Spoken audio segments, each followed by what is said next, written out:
along other dimensions too. They increasingly expect to lose their jobs, putting the chances over the coming year at putting the chances of losing their jobs over the next year at 20.9% in April, a new series high. So, yeah, pretty much what the consumers is not happy. They're freaking out right now, and very deservedly so, because the government, what they've done here is they've shown that they have pretty much said the opposite to the consumer that they have said to the stock market, right? Like they said to the stock market, there's no wrong you can do. We will cover your every fall. Like we've got you every single step of the way. Like that's what they've said to. That's what people like Steve Mnuchin have said to the folks on the stock market. Like they'll get you they'll cover you through any step of the way. They've said pretty much the opposite for the consumers. We're going to talk about it in a second.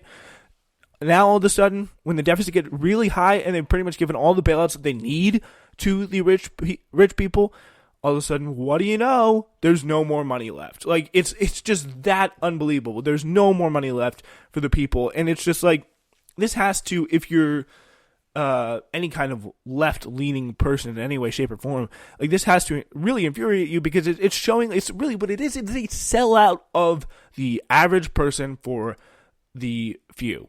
For the elite. Like, that's what this is here. Unquestionably, undisputably, there is a massive sellout happening, and it's being led by the Republicans, but being followed closely behind by the Democrats here.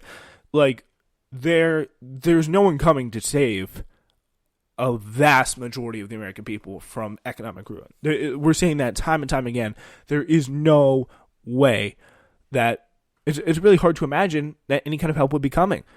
Like take this story, for example. The U.S. economy is in tatters, by the way. All reporting so far has been from the New York Times. The U.S. economy is in tatters. Tens of millions are unemployed, yet stocks keep climbing. The United States is on the brink of the worst economic collapse since the Hoover administration. Corporate profits have crumpled. More than 1 million Americans have been infected, and hundreds are dying each day. There is no turnaround in sight. Treasury Secretary Steve Mnuchin said on Sunday the jobs figures would get worse before they got better. He said the real unemployment rate, including people who are unemployed as well as those who are entirely without work, could soon approach 25%. There are very, very large numbers, Mnuchin said to Fox News Sunday. Yet stocks they keep climbing. Even as 20.5 million people lost their jobs in April, the S&P 500 stock index logged its best month in 33 years. After a few weeks of wild swings, the market is down a mere 9.3% this year and 13.5% from its peak, what most investors would consider no more than a correction. On Friday, after the government released its staggering unemployment figures, the S&P 500 continued to close up 1.7%. But as Matt Phillips underlines at the time, the stock market is not the economy. That's a really, really important thing to remember, and it's even less so the economy now, because of these assurances that the Federal Reserve has given, and this incredibly pro-market Federal Reserve that has been unceasing in really saying that no matter what happens, we will bail you out. So that's a very, very important thing to go right now. So, all right, let's get to some other coronavirus news here before we switch gears once again. The U.S. will accuse China of trying to steal data as nations step up spying efforts to gain advantages here.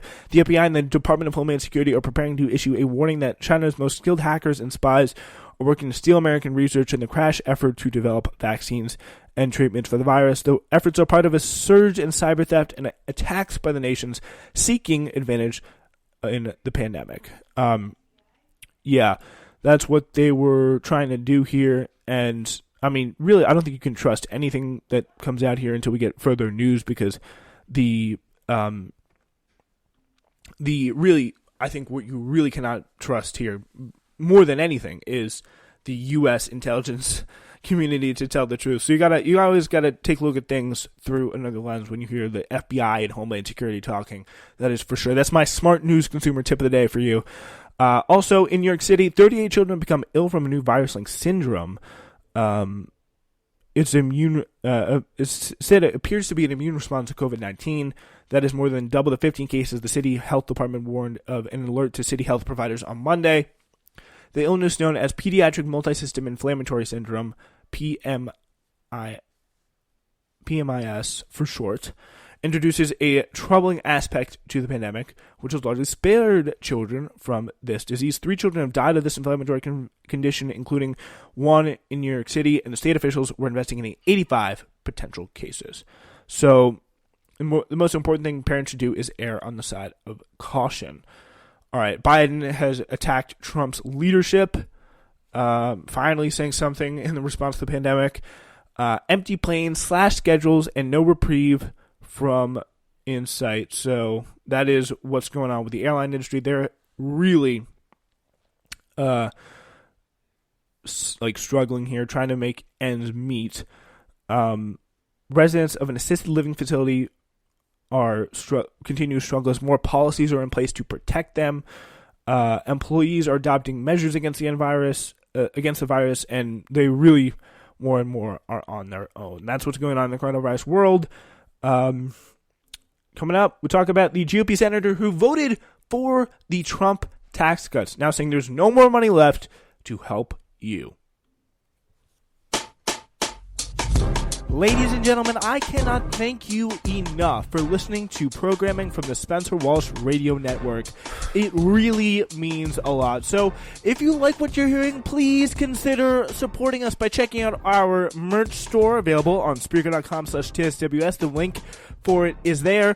Also, if you like what you're hearing, feel free to leave us a review on wherever or however you listen. You can do it on Spreaker by leaving a positive comment, and of course on iTunes by rating and reviewing us 5 stars, and on whatever possible program or site that you listen to SWRN on.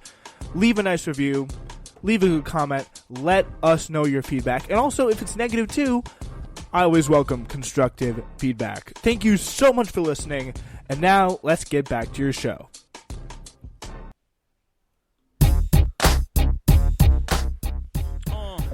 Still to come here on Newsflash, we are going to be talking about the GOP senator who voted for Trump's tax cuts in corporate slush funds. Now says that apparently there's not enough money to help everybody affected with coronavirus. Take a look at the conservative protests and how the left can maintain electoral power. That's still to come. It's Newsflash. All right, so that is what we got, and we starting, of course, today with this guy, Lamar Alexander, who we mentioned earlier, a top Republican senator who had no qualms with voting for a $1.5 trillion tax cut for the rich, or a multi-trillion-dollar corporate slush fund, said Sunday, as we saw with the first coronavirus bailout, that's what that's really in reference to, said that there's not enough money to provide relief to everyone harmed by the coronavirus pandemic. There's not enough money to help everybody hurt when you shut down the government, said Lamar Alexander, a Tennessee Republican and chairman of the Senate Health, Education, Labor, and Pensions Committee, in an appearance with Meet the Press. We have to open the economy, and we have to do it carefully. We have to let people go back to work and earn a living, and I don't see us being able to appropriate much more money to help provide a counter to that. Progressive groups and economists reacted really with outrage to Alexander's remarks, because what we're seeing is a sellout of the, again, as I mentioned before, a massive sellout of the American worker, the average American person, in favor of the few. All this money is being transferred up, and literally, it's like it's almost too good to be true. Like the middle finger is like almost too obvious here. All this money going to the elite, and now what do we see? There is no money left for the average person because the elite get taken care of first, and now there's apparently no more money left. Stephanie Kelton, professor of economics at Stony Brook University, tweeted Sunday that she can't believe, she quote, can't believe we're out of money in the early stages of a crisis. Again, the truth is Congress can appropriate whatever it chooses. It literally cannot run out of money. So the Working Families Party said the Republicans took care of their billionaire buddies and Wall Street bankers, and now they're trying to say there's not enough to help you and your family. That is a lie, said the Working Families Party, I think very accurately so. Larry Kudlow, President Trump's top economic advisor, said Friday that formal negotiations with Congress over the next COVID-19 stimulus package have been suspended, even as the other White House officials predict the U.S. unemployment rate could surpass 20% by next month. Under the CARES Act, which Trump signed into law in March, Expanded unemployment benefits are set to expire by July 31st without additional action from Congress. I think those would probably are going to end up being renewed. As the Trump administration and the Senate Republicans stall on additional relief, claiming to be concerned about the rising national debt, House Democrats are in the process of crafting their own stimulus legislation that could be unveiled as early as next week. Thank God. And I think the progressives should be not hesitant, just to say the least, to take the wheel on that and actually push forward. All right, we now turn on to the conservatives. During this week, historian Ibram X. Kendi published a piece in The Atlantic, "We're Still Living and Dying in the Slaveholders' Republic."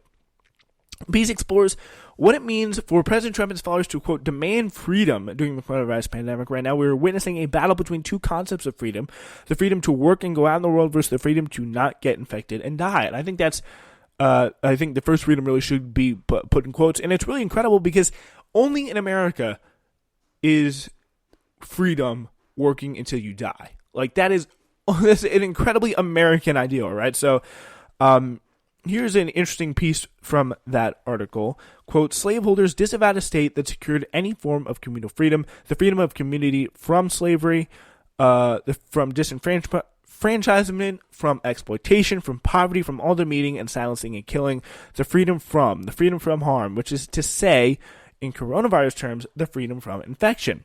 The slaveholders' freedom to succeed from Lincoln's House divided against itself, divided from the freedom to and the freedom from. Memminger was named the Confederate Secretary of the Treasury. Americans went to war. Americans are still waging this war now over COVID-19. There is a war between those fighting to open America back up for the sake of individual freedom and those fighting to keep America closed for the sake of community freedom. A civil war over the very meaning, the very utility of freedom. And it's a really kind of interesting and fair comparison to make. States led by Republican governments continue to reopen businesses without a modicum of preparation for what's to come. We're left really to now be able to go to gyms. As Georgians now, they can go to gyms. Missourians can go to their salons, and South Carolinians can go to their beaches. On Friday, people in Texas will be able to join them.